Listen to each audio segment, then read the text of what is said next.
Your mama worked hard to keep that house in the family. For everyone. For you and your family. Oh, fuck the family. The family, I let the family in my house. You know what? The family fucked my husband. Yeah, Faith fucked my husband. Now what are you going to say, huh? Terry, what? Can we talk about this? Can we talk about what?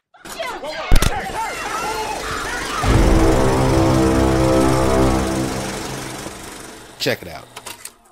Soul Food is one of those movies you watch once a year, like a Charlie Brown's Christmas special. It's a warm reminder of the love within the black family. If memories of your grandmother and the lessons that she taught you make you feel special, and you prefer sweet potato pie over pumpkin, this movie's for you. Check it out.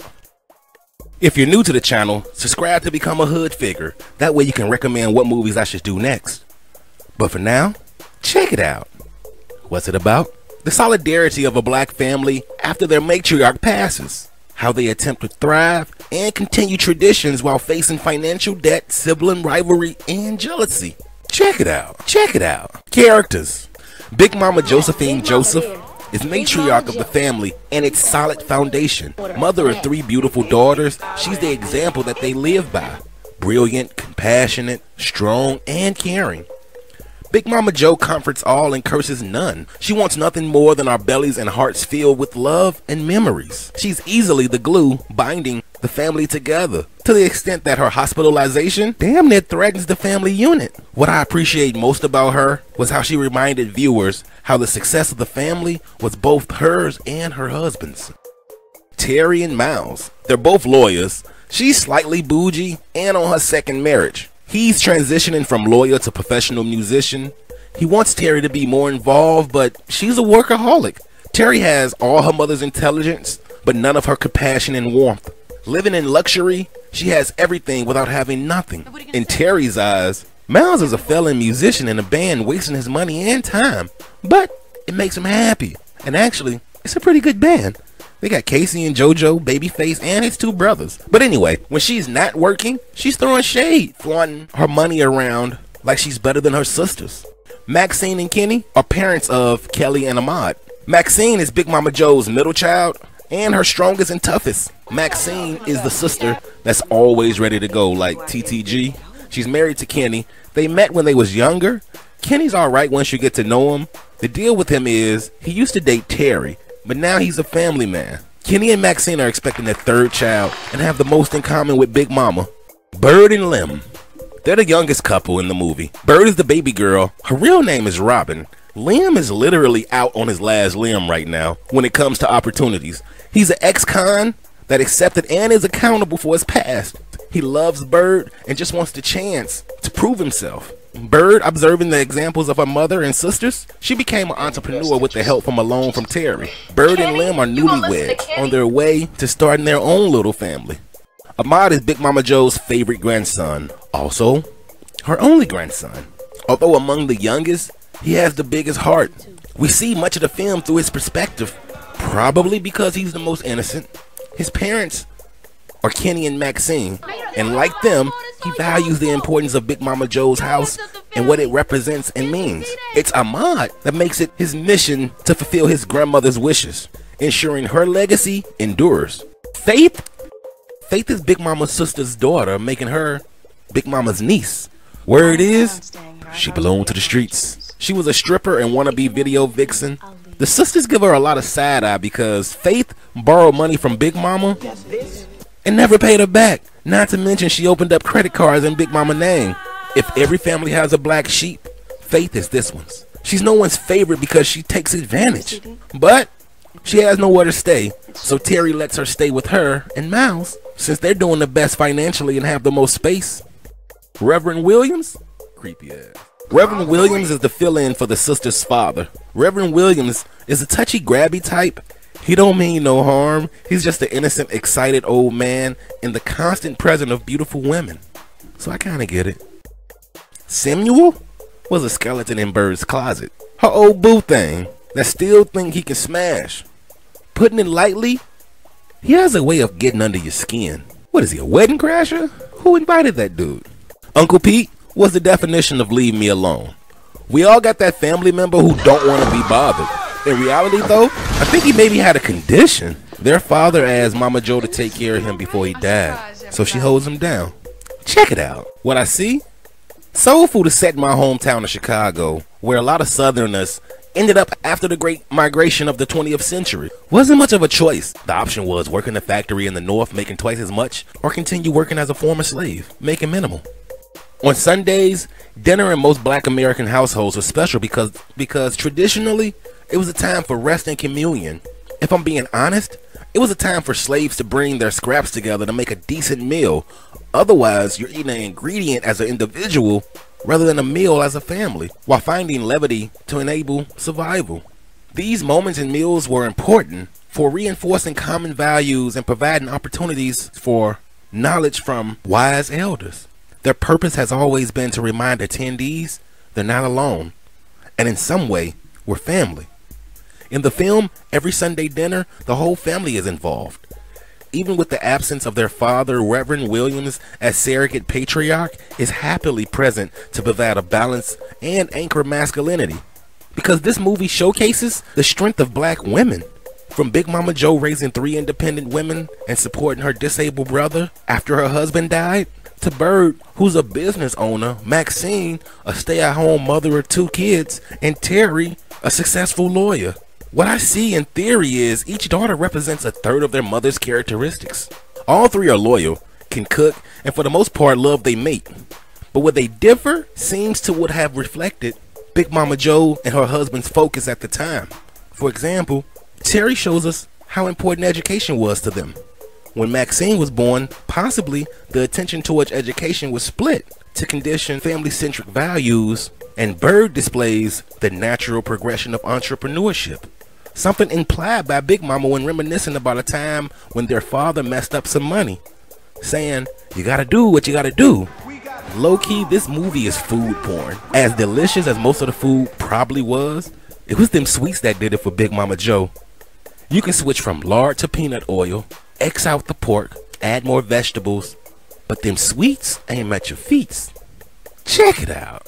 Lessons from soul food. Lesson: there is no culture without agriculture. Notice, most of the veggies that they ate, they grew. Lesson: a man has to be a man. Taking that from him emasculates him, making him feel less. Ladies, don't do your man like that. Lesson: don't be accepting jewelry from other men. It makes you look bad. Plus, again, it's a way of emasculating your guy. Lesson: a family pointing fingers at each other is pointless and powerless. Power within a family comes together like Captain Planet. Families pulling together in a time of need will make it strong. Lesson: just so we clear, placing butter on a burn is counterproductive because the greasiness of butter can seal in the heat. Just run some cold water on it. Check it out. When you see it, the question may come up, what is soul food? Big Mama said, it's about cooking from the heart, so basically, it's food made with love. Traditionally, as a slave, it'll be far easier to accept tomorrow's misfortune with a belly full of soulful nourishment. In a way, those dinners and gatherings were a form of escapism from today's reality and tomorrow's future. Something that was understood by Ahmad, instilled in him by Big Mama Joe.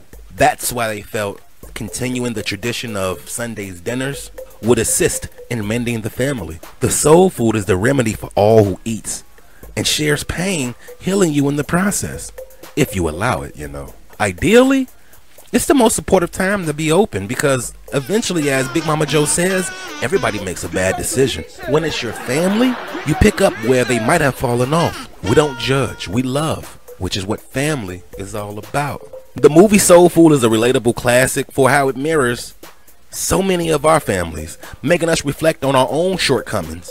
Overall, it's a movie that celebrates the strength and love within black families. When you see it, it's a couple of things you should notice.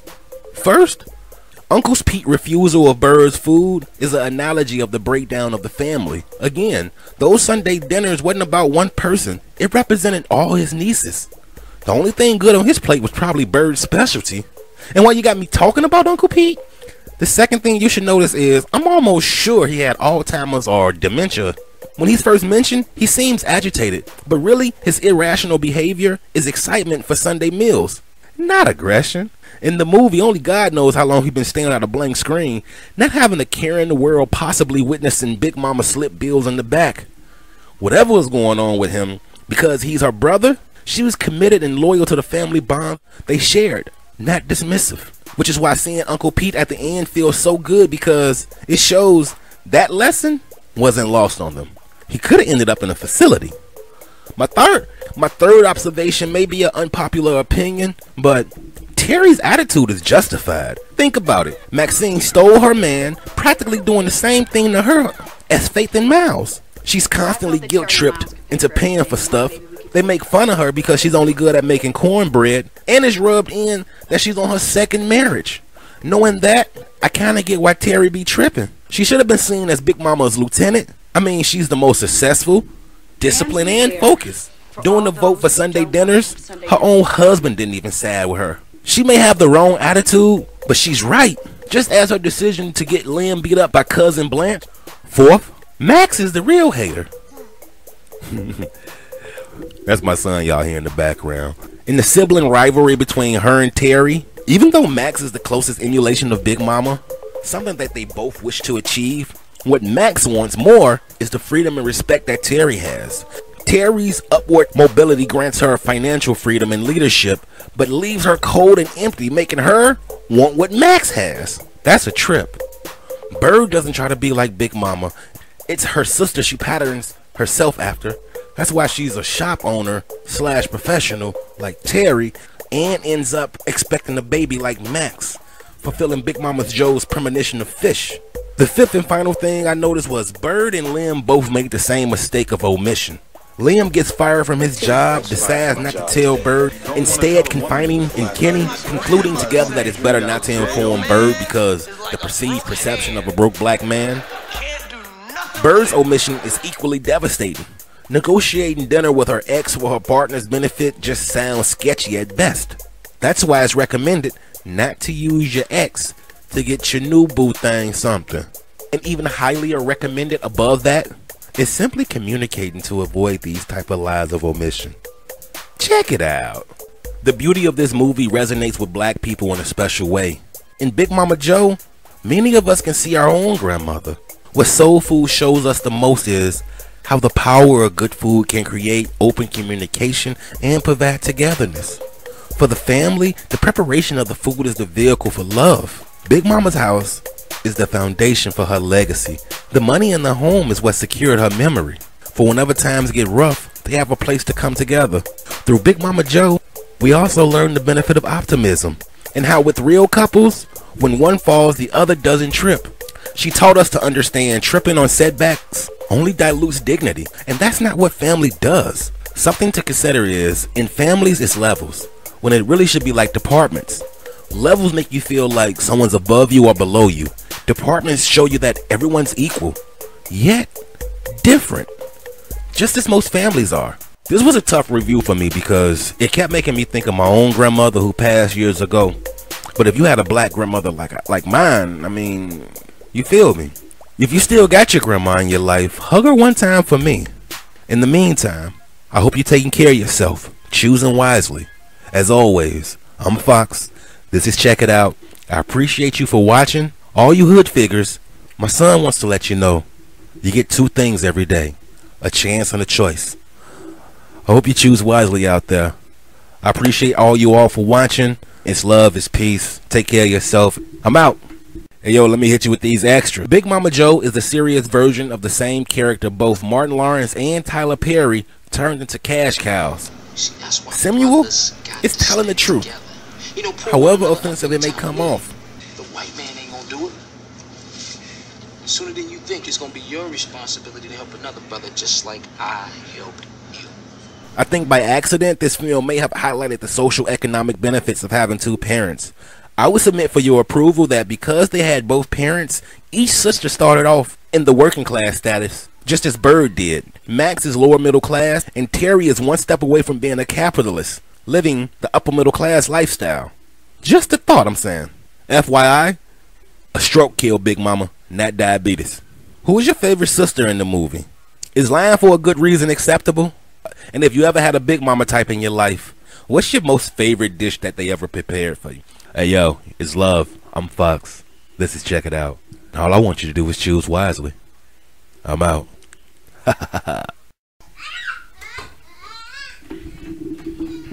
Diabetes, diabetes, diabetes, diabetes, diabetes, diabetes. Yo!